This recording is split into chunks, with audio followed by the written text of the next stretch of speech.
Well, this breaking news, the mission is over, but the job is not done. Maryland Senator Chris Van Hollen home after visiting Kilmar Abrego Garcia in El Salvador.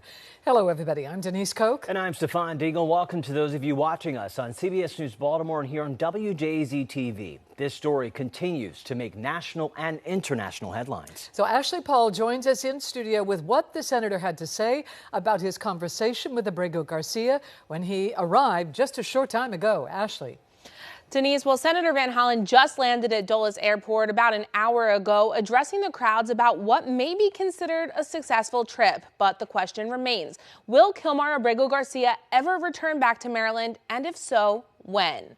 Joined by Kilmar Abrego Garcia's wife and family, U.S. Senator Chris Van Hollen addresses the public after returning to American soil less than 24 hours after meeting the Maryland father in a hotel lobby in El Salvador. The senator made the trip on Wednesday out of concern for Abrego Garcia's well-being, since the El Salvador native was mistakenly deported weeks ago and held at maximum security prison CCOT, allowed no contact with the outside world. Abrego Garcia told Senator Van Hollen he was first taken to a detention center in Baltimore where he was denied a phone call. He was then taken to a detention center in Texas with other prisoners before being put on a plane to El Salvador. He said he didn't even know where he was headed at the time. Senator Van Hollen told the crowd that this abduction is a threat to the constitutional rights of all Americans. As the federal courts have said, we need to bring Mr. Abrego Garcia home to protect his constitutional rights to due process. And it's also important that people understand this case is not just about one man. It's about protecting the constitutional rights of everybody who resides in the United States of America.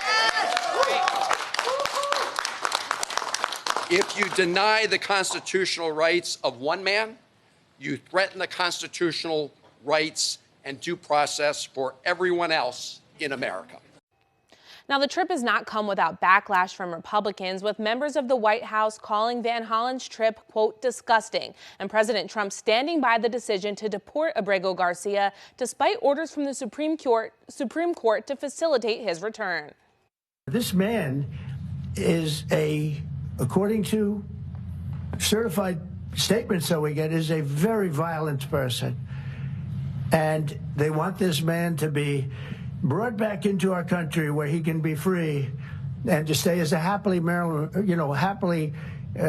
they call him the Maryland man. He's a Maryland father. No, this is a violent person.